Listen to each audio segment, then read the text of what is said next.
যোগী ও নর্তক এই দুইটির মধ্যে একটি প্রশ্ন মাঝে মাঝে এক আলোড়নের সৃষ্টি করে। যিনি যোগী তিনিই কি নর্তক? বস্তুতপক্ষে কথা দুটির গুণের নাম আলাদা। যোগী যিনি যোগ সাধক, আত্মার সঙ্গে পরমাত্মার যোগ সাধনার প্রয়াসে প্রবৃত্ত যিনি, তিনি হচ্ছে যোগী। আর নর্তক হচ্ছে দৈহিক অঙ্গভঙ্গির মাধ্যমে সমগ্র মানব মন জয়ের যিনি প্রচেষ্টা করেন, তিনি হলেন নর্তক।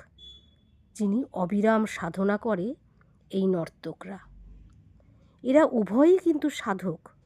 সুতরাং তারা দুজনেই ত্যাগী। তবে দুজনের ত্যাগের মধ্যে বৈশিষ্ট্যগত পার্থক্য আছে। যোগী সর্বত্যাগী সন্ন্যাসী। অমৃতের সঙ্গে যোগ সাধনার ব্যাকুলতায় তাকে পার্থিব প্রলোভনও ত্যাগ করতে হয়েছে।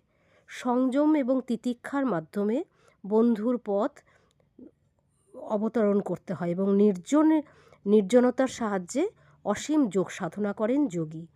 নর্তক হচ্ছে জনচিত্ত রঞ্জনের জন্য শিল্প সুষমাকে ফুটিয়ে তুলতে আপন দেহভঙ্গিমার সৌন্দর্যের